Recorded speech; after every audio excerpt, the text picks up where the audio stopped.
കാതോരം ചൂടുശ്വാസത്തോടൊപ്പമുള്ളൊരു ശബ്ദം കേട്ടത് നന്ദ പിന്നിലേക്ക് നോക്കി. ആദ്യം അവളെ നോക്കി പുഞ്ചിരിച്ചു. എന്താടോ മാറി നിൽക്കുന്നത്? ഒന്നും ഇഷ്ടമായില്ലേ? അത് ഇത്രയും വിലയുള്ളൊന്നും വേണ്ടായിരുന്നു. അതെന്താ? എൻ്റെ കയ്യിൽ അതിനുള്ള ക്യാഷ് ഇല്ല. നന്ദ തലകുനിച്ച് പറഞ്ഞു. ആദ്യം അവളെ ദേഷ്യപ്പെട്ട് നോക്കി. അവളുടെ കൈ പിടിച്ച് വലിച്ച ട്രയൽ റൂമിൻ്റെ അടുത്തേക്ക് കൊണ്ടുപോയി. ഒരു ഭിത്തിയുടെ മറവിലേക്ക് ചേർന്ന് നിന്നു. അവളെ ചുമരിലേക്ക് ചേർത്ത് നിർത്തി. അവൾ പകപ്പോടെ അവൻ്റെ മുഖമുയർത്തി നോക്കി. അവൻ കൈകൾ രണ്ട് ചുമരിൽ ചേർത്ത് പിടിച്ച് അവളുടെ കണ്ണുകളിലേക്ക് നോട്ടം ചെയ്തു. എൻ്റെ പെണ്ണിന് ഡ്രസ്സ് എടുക്കാനുള്ള കാശ് ആദിദേവ് വിഷ്ണുവർദ്ധൻ സമ്പാദിച്ചിട്ടുണ്ടോ? മനസ്സിലായോ? ഇനി ഇങ്ങനെ കണക്ക് പറഞ്ഞ് വന്നാ. അതും പറഞ്ഞ് ആദ്യം അവളുടെ കഴുത്തിലേക്ക് പല്ലുകളാഴ്ത്തി. അവൾ എരിവലിച്ചു പോയി. അവൻ മുഖമുയർത്തി കാണുന്നു നിറഞ്ഞ് തുളുമ്പാറായ അവളുടെ കണ്ണുകളാണ്. ശിക്ഷ ഇതായിരിക്കും. ഈ കണ്ണുകൾ ഇങ്ങനെ നിറയ്ക്കുന്ന എനിക്ക് ഇഷ്ടമല്ല കേട്ടല്ലോ. നീ എന്നാ ഞാനാണ്, ഞാനെന്നാ നീ. ഭാര്യ ഭർത്താക്കന്മാരാവാൻ പോകുന്നവരാണ് നമ്മൾ. ഒരുമിച്ച് ഒരു ജീവിതത്തിലേക്ക് അടക്കേണ്ടവർ. എനിക്കറിയാം നിനക്ക് എന്നെക്കുറിച്ച് ഒന്നും അറിയില്ലെന്ന്. നിന്നോട് പെട്ടെന്ന് ഇഷ്ടം തോന്നി വിവാഹാലോചിച്ച് വന്നല്ല ഞാൻ. എല്ലാം ഞാൻ പറഞ്ഞിരുന്നുണ്ട്. അതുവരെ എൻ്റെ പെണ്ണ് വെയിറ്റ് ചെയ്യണം. അവളുടെ കവിൾ തട്ടി ആദ്യം പറഞ്ഞത് നന്ദ വിശ്വസിക്കാനാവാതെ അവനെ നോക്കി നിന്നുപോയി. അവൻ അവളുടെ കണ്ണുകൾ തുടച്ചു നീക്കി അവളെ കൂട്ടി അമ്മുവിൻ്റെ അടുക്കിലേക്ക് പോയി. കല്യാണപ്പുട ഒഴികെ ബാക്കിയെല്ലാ ഡ്രസ്സും അവരവിടുന്ന് എടുത്തു. അമ്മുവിനും അച്ഛനും അവർ തന്നെ ഡ്രസ്സ് എടുത്ത് കൊടുത്തു. എല്ലാം എടുത്തു കഴിഞ്ഞത് സമയം 1 മണി കഴിഞ്ഞിരുന്നു. അളിയ എല്ലാം കഴിഞ്ഞില്ലേ? പാക്ക് ചെയ്ത് കിട്ടാനായി വെയിറ്റ് ചെയ്ത സമയത്താണ് സഞ്ജയ് അവിടേക്ക് എത്തിയത്. സഞ്ജയ് കണ്ടതും അമ്മുവിൻ്റെ കണ്ണുകൾ അവനിലായി തന്നെ പതിച്ചു. സഞ്ജയ് സന്തോഷത്തോടെ നന്ദയോട് ഓരോ സംസാരിക്കുന്നു അമ്മു ചെറുപുഞ്ചിരിയാൽ വീക്ഷിച്ചു. എന്നെ ഇങ്ങനെ കണ്ടൂടെ? അമ്മു മുഖം വീർപ്പിച്ച് നിന്നു. ഡ്രസ്സെല്ലാം പാക്ക് ചെയ്ത് കിട്ടി. സ്റ്റാഫ്സ് എന്നെ കാറിൽ കൊണ്ട് വെച്ച് കൊടുത്തു. എന്തായാലും ടൈം ഇത്രയായില്ലേ, നമുക്ക് വല്ലതും കഴിച്ചിട്ട് പോവാം. അതും പറഞ്ഞ് ആദ്യം മുന്നിലേക്ക് നടന്നു. ടെക്സ്റ്റൈൽ ഷോപ്പിൻ്റെ കുറച്ചപ്പുറം മാറി ഒരു റെസ്റ്റോറൻറ്റ് ഉണ്ടായിരുന്നു. എല്ലാവരും അവിടേക്ക് പോയി. കൈ കഴുകി വന്ന് ഒരു റൗണ്ട് ടേബിളിന് ചുറ്റും എല്ലാവരും ഇരുന്നു. വൈഷ്ണവി, ആദി, നന്ദ, അമ്മു, സഞ്ജയ് എന്നീ ഓർഡറിലാണ് ഇരുന്നത്. അമ്മു സഞ്ജയെ നോക്കി. അവൻ കാര്യമായിട്ട് മെനു കാർഡ് നോക്കാൻ തിരക്കിലാണ്. എന്താ എല്ലാവർക്കും വേണ്ടേ? സഞ്ജയ് ചോദിച്ചു. എനിക്ക് ഊണ് മതി മോനെ, വൈഷ്ണവി പറഞ്ഞു. 2 ചിക്കൻ ഫ്രൈഡ് റൈസും ചില്ലി ചിക്കനും. അമ്മുവിനെന്താ വേണ്ടേ? നന്ദക്ക് പറയാൻ ഇടകൊടുക്കാതെ ആദ്യം പറഞ്ഞു. എനിക്ക് ബിരിയാണി മതി. വെയിറ്റർ വന്ന് ഓർഡർ എടുത്ത് പോയി. കുറച്ച് കഴിഞ്ഞ് ഫുഡ് വന്നു. എല്ലാവരും കഴിച്ചു തുടങ്ങി. ടേബിളിൻ്റെ അടിയിലൂടെ ആദിയുടെ ഇടതു കൈ നന്ദയുടെ മടിയിലായിരുന്ന ഇടതു കൈയിലേക്ക് ഓർത്തു. നന്ദ ഞെട്ടലോടെ അവനെ നോക്കി. അവൻ്റെ കൈകൾ അവളുടെ കൈകൾ തഴുകി തലോടി കടന്നുപോയി. നന്ദക്ക് ഒന്നും കഴിക്കാൻ സാധിച്ചില്ല. അവൻ കഴിക്കാനായി കണ്ണു കാണിച്ചു. അവൾ എങ്ങനെയൊക്കെയോ കഴിച്ചു തീർത്തു. നീ എന്താ പൂജ പറയുന്നത്? ആദ്യ കല്യാണത്തിലെ ഡ്രസ്സ് എടുക്കാൻ പോയെന്നോ? ഇങ്ങനെ കോമഡി പറഞ്ഞ് നീ ചിരിപ്പിക്കല്ലേ കേട്ടോ.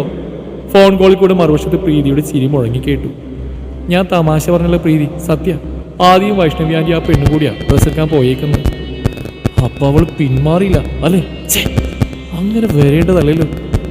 ഏതൊരു പെണ്ണും വിശ്വസിക്കാൻ തരത്തിലുള്ള ഫോട്ടോസ് അല്ലേ ഞാൻ ദേവനന്ദക്ക് അയച്ചു കൊടുത്ത്. ചുമരിലേക്ക് ആഞ്ഞടിച്ച് പ്രീതി പറഞ്ഞു.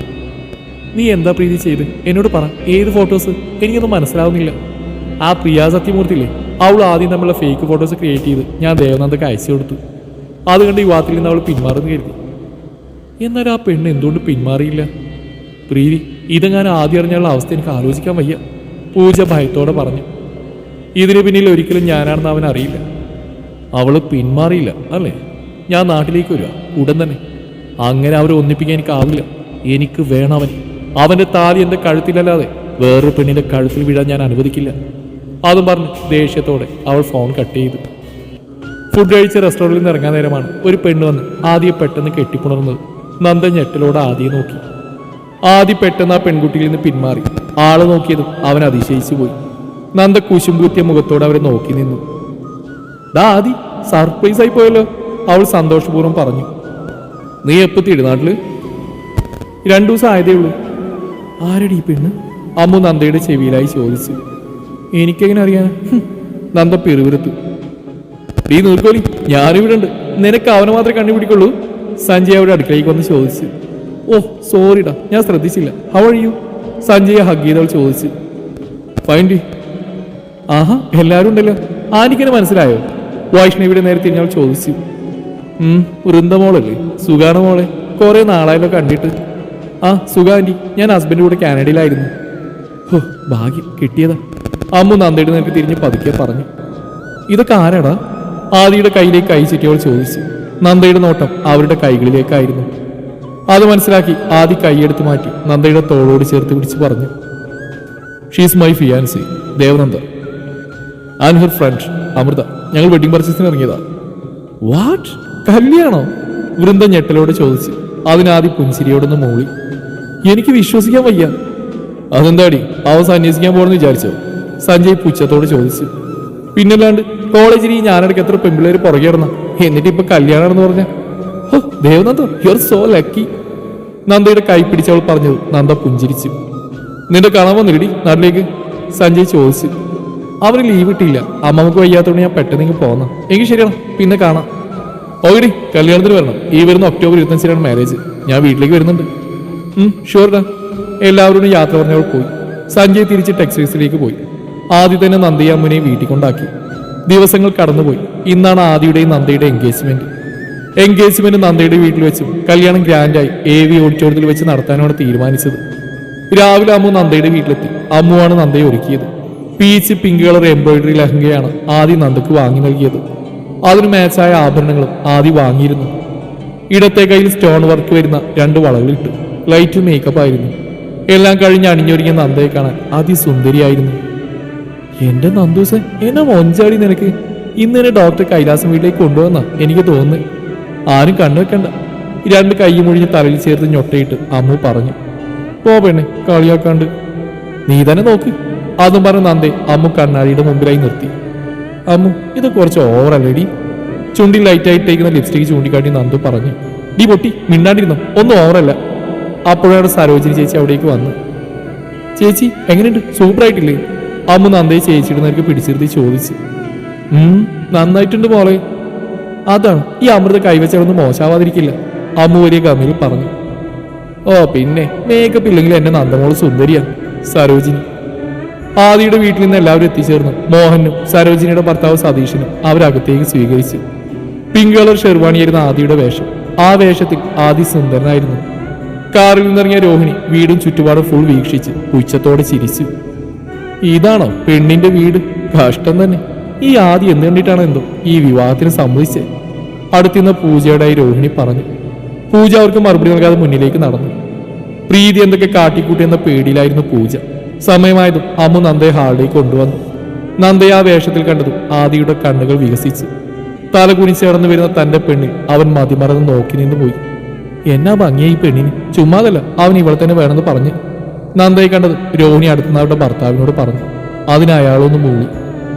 അമ്മു നന്ദയെ ആദിയുടെ അടുത്തായി നിർത്തി ബാക്കിലേക്ക് നീങ്ങുന്നപ്പോൾ അവൾ എടുത്തിരുന്ന സാരി തട്ടി വീഴാൻ പോയത് ഒരാൾ അവളെ ചേർത്ത് പിടിച്ചു. അയാളെ കണ്ടതും അവളുടെ നെഞ്ചിരി പേറി. നോക്കി നടന്നൂടെ ഉണ്ടക്കണ്ണി? സഞ്ജയ് അവിടെ നേരെ നിർത്തി ചോദിച്ചു. അത് കേട്ടത് അമ്മു കണ്ണുവീഴ്ച അവനെ നോക്കി. ഉരുട്ടല്ലേ, കൂടുതൽ ഉരുട്ടിയാലേ ആ ഉണ്ടക്കണ്ണുകൾ താഴെ കിടക്കും. അവൾ അവനെ നോക്കി പുച്ഛിച്ച് മാറി നിന്നു. സഞ്ജയ് അവളെ കൂർപ്പിച്ച് നോക്കി. അമ്മു അത് മൈൻഡാക്കാതെ ഫ്രണ്ടിലേക്ക് നോക്കി നിന്നു. അടുത്തായി നിൽക്കുന്ന നന്ദയെ നോക്കി ആദ്യം മനോഹരമായി പുഞ്ചിരിച്ചു. നന്ദയെ അവനെ നോക്കി കഷ്ടപ്പെട്ടൊരു ചിരി മുഖത്ത് വരുത്തി. അത്രയ്ക്ക് ടെൻഷനിൽ നിൽക്കുകയാണ് കൊച്ച്. Any problem? അവിടെ അടുക്കളയിലേക്ക് നീങ്ങുന്ന ഒരു പുരികുയർത്തി അവൻ ചോദിച്ചു. നന്ദ ഇല്ലെന്ന് തലയാട്ടി. ടേക്ക് എ ഡീപ് ബ്രീത്ത്സ്, പേടിക്കാതെ നിൽക്ക്.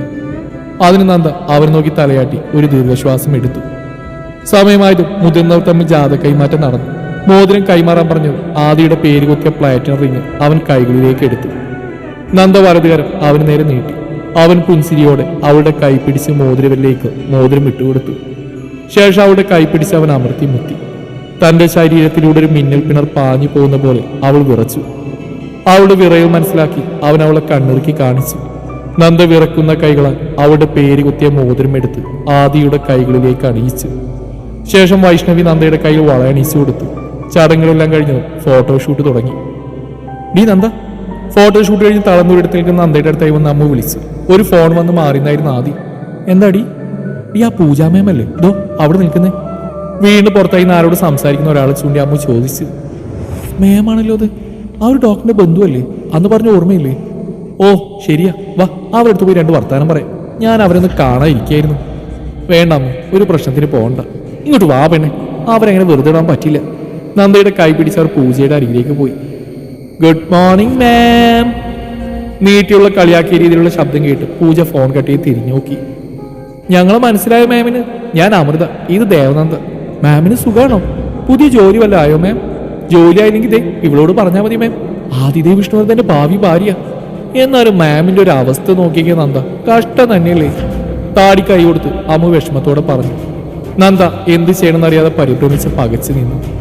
ഡീ, ഈ പൂജാരെന്ന് എനിക്കൊന്നും അറിയില്ല. ഈ കല്യാണം മുടക്കാനേ എനിക്ക് നിമിഷം നേരം മതി. കൂടുതൽ അഹങ്കരിച്ചാൽ അത് ഞാൻ ചെയ്തിരിക്കും. അവരുടെ നേരെ കൈ ചൂണ്ടി പൂജ ദേഷ്യത്തോടെ പറഞ്ഞു. അതിന് ദേവനന്ദ വിവാഹം കഴിക്കാൻ പോകുന്ന ആദിദേവ് വിഷ്ണുവർദ്ധനാണ്, അല്ലാതെ ഏടത്തിയുടെ ഭർത്താവ് അഭിരാം രാമകൃഷ്ണനല്ല. പെട്ടെന്ന് പിന്നിൽ നീട്ട ശബ്ദത്തിൽ 3 പേരും തിരിഞ്ഞു നോക്കി. തങ്ങളുടെ അടുത്തേക്ക് നടന്നു വരുന്ന ആദ്യം കണ്ടത് പൂജ അടിമുടി ഉറച്ചു. അമ്മു നന്ദയും എന്ത് ചെയ്യണമെന്നറിയാൻ നിന്നു. ആദിയുടെ കൂടെ തന്നെ സഞ്ജയ് ഉണ്ടായിരുന്നു. നന്ദയുടെ കൈകൾ അമ്മുവിന്റെ കൈകളിലായി മുറുകി. ആദ്യം നന്ദയുടെ അടുക്കിലേക്ക് ചെന്ന് അവൾ നോക്കിയൊന്ന് പുഞ്ചിരിച്ചു. തിരിച്ച് അവളും ഒരു വിളറിയ പുഞ്ചിരി നൽകി. അവളുടെ തോളിലൂടെ ചേർത്ത് പിടിച്ച് പൂജയുടെ നേർക്ക് തിരിഞ്ഞു. എന്തെടുത്തി, ഭയങ്കര ഡയലോഗായിരുന്നല്ലോ, ഒന്ന് ചെയ്ത് കാണിച്ചാ. I am waiting. പൂജ അവരെ രണ്ടുപേരെയും നോക്കി തിരിഞ്ഞടന്നു. അതെ, അവിടെ നിന്നേ. ആദ്യം വിളിച്ചു. പൂജ തിരിഞ്ഞു നോക്കാത്തന്നെ അവിടെ നിന്നു. നന്ദയെ അവിടെ നിർത്തി പൂജയുടെ അരികിലേക്ക് നടന്ന് അവളോടായി പതിയെ പറഞ്ഞു. ഈ വിവാഹം മുടക്കാനാണ് ചേച്ചിയുടെ അനിയത്തിയുടെയും പ്ലാനെങ്കിൽ ആദിദേവിനെ തനി സ്വരൂപം നീയൊക്കെ കാണും. അനിയത്തിയോടും കൂടി പറഞ്ഞു കൊടുത്തേക്ക്. പൂജ ഞെട്ടിവരച്ച് പകപ്പോടെ അവനെ നോക്കി. അവന്റെ മുഖത്തെ ദേഷ്യത്തിൽ തന്നെ അവൾ അടിമുടി വിറച്ചു. പെട്ടെന്ന് അവിടുന്ന് പോയി. തിരിഞ്ഞ് നന്ദയെ നോക്കി അവന്റെ കണ്ണുകളിൽ പ്രണയം നിറഞ്ഞു. അവനൊരു പുൻസിരിയോടെ അവരുടെ അടുക്കിലേക്ക് നടന്നു. സോറി സർ, പൂജ മാമിനെ കളിയാക്കാനായി ഞാൻ എന്തൊക്കെയോ പറഞ്ഞു. ഹേയ്, അതൊന്നും കുഴപ്പമില്ല അമ്മു, പിന്നെ ഈ സാറുവിളി വേണ്ട കേട്ടോ. ആദ്യം പറഞ്ഞതിന് മറുപടിയായിട്ട് അമ്മ ഒന്ന് മൂളി. തന്നെ അന്വേഷിച്ച് വന്നറിഞ്ഞ അവിടെ അമ്മ തിരക്കുന്നുണ്ട്, വന്നേ. നന്ദയുടെ കയ്യിൽ പിടിമുറുക്കി ആദ്യം പറഞ്ഞു. നന്ദ അടുത്തുനിന്ന് അമ്മുവിനെ നോക്കി. അവൾ കൂടെ ചെല്ലാൻ പറഞ്ഞു. അമ്മു തിരിച്ചു പോകാനായി തിരിഞ്ഞതും സഞ്ജയുടെ നെഞ്ചിലേക്ക് തന്നെ വീണു. ഏ വീട് നോക്കിയിട്ട് നടക്കുന്നത്, ഇത് 2ാമത്തെ തവണയാ നീ എന്റെ നെഞ്ചത്തോട് കയറുന്നത്. ഞാൻ പോയി നിൽക്കുന്നിടത്ത് താനീ ഉണക്കനെഞ്ച് പിരിച്ച് നിൽക്കുന്ന എന്തിനാ? ഉണക്കനെഞ്ചോ? ഡേ, കൂടുതൽ വിളച്ചിലെടുക്കല്ലേ, ഒഞ്ഞു പോരാ. അതും പറഞ്ഞ് അമ്മ മുന്നോട്ട് പോയതും സഞ്ജയയുടെ കയ്യിൽ പിടിച്ചു. എന്താണോ കയ്യിന്ന് വിട്. അവന്റെ കയ്യിൽ നിന്ന് പിടിപിടിക്കാൻ ശ്രമിച്ചുകൊണ്ട് അവൾ പറഞ്ഞു. മൂത്തവരെ ബഹുമാനിക്കാൻ അറിയില്ല നിനക്ക്? ബഹുമാനം കൊടുക്കേണ്ടവർക്ക് കൊടുക്കാനറിയാം. ഓഹോ, അപ്പൊ ഞാൻ ലിസ്റ്റിലില്ലേ? ഇല്ല, താൻ കയ്യിൽ നിന്ന് വിട്ടേ. പെട്ടെന്ന് സഞ്ജയ് അവിടെ ഇടുപ്പിലൂടെ ചുറ്റി ഭിത്തിയിലേക്ക് ചേർത്ത് നിർത്തി. അവൾ പകപ്പോടെ അവരെ നോക്കി. ഇനി ഇങ്ങനെ ബഹുമാനം കാണിക്കാതിരുന്ന. അതും പറഞ്ഞു സഞ്ജയ് അവിടെ വയറ്റിലെ സാരി നീക്കി നഗ്നമായ വയറിൽ അമർത്തി നുള്ളി. അമ്മോനെ ദേഷ്യത്തോടെ നോക്കി. ശിക്ഷ ഇതായിരിക്കും കേട്ടല്ലോ, നോക്കി പേടിപ്പിക്കുന്നോ ഉണ്ടക്കണ്ണി. പിന്നെ എന്റെ നെഞ്ച് ഉണക്കിയാണോ അല്ലയോ എന്ന് നോക്കി ഞാൻ താമസിയാതെ തെളിയിച്ചു തരാം. അമ്മുവിനെ നോക്കി കണ്ണിറുക്കി പറഞ്ഞവൻ അവിടുന്ന് പോയി. അപ്പോഴും അവന്റെ പ്രവൃത്തിയിൽ കണ്ണുമിഴിച്ച് കിളികൾ പാറി നിൽക്കുകയായിരുന്നു അമ്മ. ദാ അമ്മയുടെ മരുമോൾ. നന്ദയെ പിടിച്ച് വൈഷ്ണവിയുടെ മുന്നിലേക്ക് നിർത്തി ആദ്യം പറഞ്ഞു. ഫോട്ടോഷൂട്ടൊക്കെ കഴിഞ്ഞില്ലേ, ക്ഷീണിച്ച മോള്? നന്ദയുടെ മുകളിൽ തൈക്ക് വൈഷ്ണവി ചോദിച്ചു. നന്ദ ഇല്ലെന്ന് തലയാട്ടി. അപ്പോഴാണ് ഒരു പെൺകുട്ടി വന്ന് ആദിയുടെ തോളിലേക്ക് ശക്തിയായി അടിച്ചത്. അവൻ തിരിഞ്ഞു നോക്കിയെന്ന് കാണുന്നു. മുഖമെല്ലാം വീർപ്പിച്ച് കൂർപ്പിച്ച് നോക്കുന്നു ഒരു സുന്ദരി കുട്ടിയാണ്. എന്താടി ആമിക്കുട്ടി? അവിടെ വീർപ്പിച്ച് വെച്ച കവിളിൽ പിടിച്ചു വലിച്ചവൻ ചോദിച്ചു. ആദ്യമായിട്ട് എന്താ ഏടത്തി എനിക്ക് പരിചയപ്പെടുത്താത്തേ? കപട ദേഷ്യത്തിൽ അവന്റെ കൈ അവൾ തട്ടിമാറ്റി. ഓഹ് സോറി, മറന്നുപോയി. മാറങ്ങോട്ട്, ഇനി ഞാൻ പരിചയപ്പെട്ടോ. ആദ്യം തള്ളി നീക്കി അഭിരാമി നന്ദയുടെ വലതുകാരൻ കവർന്നു. ഹായ് എഴുതി, ഞാൻ അഭിരാമി, ആദ്യേട്ടന്റെ വില്യസിന്റെ മോള, ഇപ്പൊ സെക്കൻഡ് ഇയർ എഞ്ചിനീയറിംഗ് സ്റ്റുഡന്റ്. അതിന് മറുപടിയായി നന്ദ ഒന്ന് പുഞ്ചിരിച്ചു. ഈ എഴുത്തിയൊന്നും പറയില്ലേ, മിണ്ടാപൂശയുള്ള ആദ്യേട്ടാ? എന്റെ കുഞ്ഞിനെ കളിയാക്കുന്നോടി. ആമിയുടെ ചെവിയിൽ കിഴക്കി വൈഷ്ണവി പറഞ്ഞു. ഓഹ് അപ്പച്ചി വിട്, വേദനിക്കുന്നു. അമ്മേ വിട്, നന്ദ പറഞ്ഞു. വൈഷ്ണവി ആമിയുടെ ചെവിയിൽ നിന്ന് പിടിവിട്ടു. ഓ പൊന്നാക്കിയല്ലോ അപ്പച്ചി, ചെവി തിരുമ്മി ആമി പറഞ്ഞു. എന്റെ കൊച്ചിനെ കളിയാക്കിയിട്ടല്ലേ? ഓ ഒരു മരുമോളും അമ്മായിയമ്മേ, എന്താ സ്നേഹം. ആമി പുച്ഛിച്ചു. ആദിക്കൊരു കോൾ വന്നു. അവരോട് പറഞ്ഞവൻ മാറിയിരുന്നു. ആദ്യം പോയതും രാധികയും കുറച്ച് സ്ത്രീകളും അവരുടെ അടുക്കളയിലേക്ക് വന്നു. ഞങ്ങൾക്കൊന്നും പരിചയപ്പെടുത്തി തരുന്നില്ലേ കൈലാസം വീട്ടിലെ ഭാവി മരുമകളെ? കൂടെയുള്ള സ്ത്രീ പുച്ഛത്തോടെ ചോദിച്ചു. ഇവര് ഫോട്ടോഷൂട്ട് കഴിഞ്ഞ് എത്തിയതേ ഉള്ളൂ ജലജ. മോളെ മുത്തശ്ശന്റെ പെങ്ങടെ മോള് ജലജ, ആദിയുടെ വല്യമ്മ രാധിക, ജലജയുടെ ആംഗ്ലയുടെ ഭാര്യ അംബികയെടുത്തി. കൂടെയുള്ള ഓരോരുത്തരെയും വൈഷ്ണവി പരിചയപ്പെടുത്തി കൊടുത്തു. എല്ലാവർക്കും നന്ദൊരു പുഞ്ചിരി സമ്മാനിച്ചു. കൊച്ചിപ്പ് എന്തിനാ പഠിക്കുന്നേ? ജലജ. B Com first year. ബികോമോ? ഈ ആദിക്ക് പോലെ വട്ടുണ്ടായിരുന്നു. അവനെ പോലെ ഡോക്ടർ ചെക്കന് വേറെ എത്ര നല്ല പെണ്ണിനെ കിട്ടിയനെ. അതന്നെ ജലജെ, നമ്മുടെ പ്രീതി മോളാണെങ്കിൽ എല്ലാം കൊണ്ട് ആദിക്ക് മാച്ചായിരുന്നു. സ്വത്തിന് സ്വത്തും കൂടാതെ ഡോക്ടർ. രാധികയുടെ വാക്കുകൾ കേൾക്കുന്തോറും അപമാനഭാരത്താൽ നന്ദയുടെ തലകുനിഞ്ഞു. അവളുടെ കണ്ണുകൾ നിറഞ്ഞു. ഏടത്തി, ആദിയുടെ ഇഷ്ടമാണ് ഞങ്ങൾക്ക് പ്രധാനം. അവന് നന്ദമോളെ ഇഷ്ടം. സ്വത്തും പണം നോക്കി എന്റെ മോൻ ആരെയും വിലയിടാറില്ല. ഈ പെണ്ണ് പുറകെ നടന്ന് വലവീശി പിടിച്ചതായിരിക്കും നമ്മുടെ ചെക്കനെ. ഇവളുമാരെപ്പോലുള്ള ദരിദ്രവാസിക്കൽ അതിന് പ്രത്യേക കഴിവാ. രാധിക ഒരു പുച്ഛത്തോടെ നന്ദയെ നോക്കി പറഞ്ഞു. വലിയ ശബ്ദത്തോടെ എന്തോ പൊട്ടിച്ചിതറി. എല്ലാവരും തിരിഞ്ഞു നോക്കി കാണുന്നു. നിലത്തായി പൊട്ടിച്ചിതറി കിടക്കുന്ന ഫ്ലവർവേസ് ആണ്. നന്ദയുടെ കണ്ണുകൾ ആദിയുടെ മുഖത്തായി പതിഞ്ഞു. ദേഷ്യം കൊണ്ട് അവന്റെ ഞരമ്പുകൾ വലിഞ്ഞു മുറുകി, കണ്ണുകൾ ചുരുങ്ങി. അവൻ ദേഷ്യത്തോടെ അവരുടെ അടുക്കിലേക്ക് പാഞ്ഞു വന്ന് ചൂണ്ടുവിരൽ ഉയർത്തി കാണിച്ചു. എന്താ നിങ്ങൾ പറഞ്ഞേ? പറ, എന്റെ മുന്നിൽ വെച്ച് ഒന്നുകൂടെ പറ. അത് മോനെ, രാധിക വിക്കി കളിച്ചു. എന്താ നിങ്ങളുടെ നാവിറങ്ങിപ്പോയോ? പെട്ടെന്ന് ആദ്യം അടുത്തായി നന്ദയെ അവന്റെ നെഞ്ചിലേക്ക് ചേർത്ത് നിർത്തി. എന്റെ പെണ്ണായിവളു, ഞാൻ സ്നേഹിച്ച് വിവാഹം കഴിക്കാൻ പോകുന്നവളു. ഇവൾക്കെതിരായി നിങ്ങൾ പറയുന്നല്ല എനിക്കെതിരായി പറയുന്നതിന് തുല്യ. ഈ ആദിദേവനോട് കളിക്കാൻ നിൽക്കല്ലേ? അതേ കണക്ക് എന്റെ പെണ്ണിനോടും. മനസ്സിലായല്ലോ? അവൻ ചൂണ്ടുകൾ വീശി കാണിച്ചു. അവരെല്ലാം പേടിച്ച് അവിടുന്ന് പോയി. അവൻ തന്റെ നെഞ്ചിൽ പതുങ്ങിക്കിടക്കുന്നവളെ ചേർത്ത് പിടിച്ച് ഒരു റൂമിലേക്ക് കയറി ഡോർ ലോക്ക് ചെയ്തു. എല്ലാം കണ്ടുനിന്ന നന്ദയുടെ അച്ഛനോട് വൈഷ്ണവിയും കൃഷ്ണദത്തും ആദിയുടെ പ്രണയം അതിന്റെ ആഴവും എല്ലാ കാര്യങ്ങളും ധരിപ്പിച്ചു. എന്റെ മോള് ഭാഗ്യവതിയാ, അതല്ലേ അവനെ പോലൊരു ചെറുക്കനും മോൾക്ക് കിട്ടിയത്. എല്ലാം കേട്ടുകഴിഞ്ഞ് മോഹനം പുഞ്ചിരിയോടെ പറഞ്ഞു. അതിനുത്തരമായി വൈഷ്ണവിയും കൃഷ്ണദത്തും പുഞ്ചിരിച്ചു.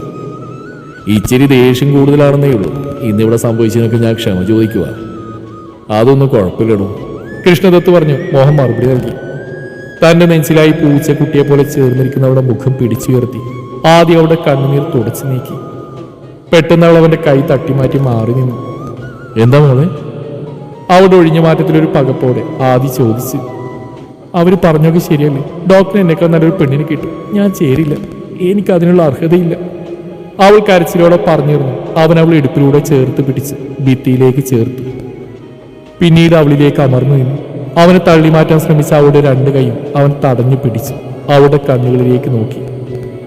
ഈ ആദിദേവ് വിഷ്ണുവർദ്ധനൊരു പാതിയുണ്ടെങ്കിൽ ആ സ്ഥാനത്തേക്ക് വരുന്നു ഈ നിൽക്കുന്ന ദേവനന്ദ മോഹനായിരിക്കും. അർഹതയുടെ മാനദണ്ഡം തീരുമാനിക്കുന്ന ഞാനാണ്. നിന്നെ ഞാൻ പ്രണയിക്കുന്നു, ആഗ്രഹിക്കുന്നു. എന്റെ കൂടെ ഏത് സുഖത്തിലും ദുഃഖത്തിലും ജീവിക്കാൻ നിനക്ക് മാത്രമേ അവകാശമുള്ളൂ.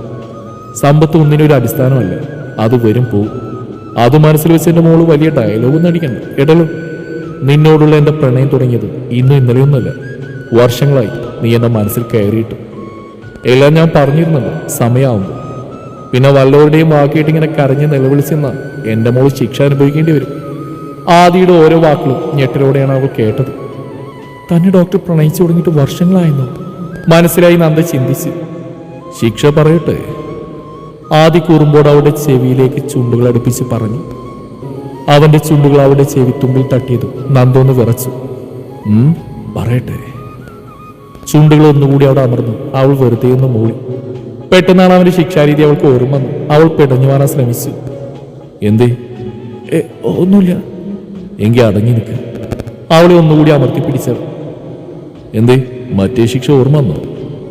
അവൻ ചിരിയടക്കി ചോദിച്ചു. അവൾ മറുപടി അറിയാതെ പിടഞ്ഞു മാറി പോവാൻ ശ്രമിച്ചു. ശിക്ഷ പറയാതെ ഞാൻ മാറില്ല, അതുകൊണ്ട് എന്റെ മോളൊന്ന് അടങ്ങി നിൽക്കും. അതും പറഞ്ഞവൻ കുനിഞ്ഞു വന്ന് അവളുടെ കഴുത്തിൽ ഇടത് സൈഡിലായുള്ള മറുകിൽ നാവ് കൊണ്ടൊന്ന് ഒടിഞ്ഞു. അവളുടെ കൈകൾ അവന്റെ കൈകളിലായി മുറുകി. അവൻ അവിടെ അമർത്തി കടിച്ചത് അവളൊന്ന് ഉയർന്നു പൊങ്ങി. ശേഷം അവൻ അവിടെ അമർത്തി ചുംബിച്ചു. അവൾ തളർന്ന് ഭിത്തിയിലേക്ക് ചേർന്ന് കണ്ണുകൾ അടച്ചു നിന്നു.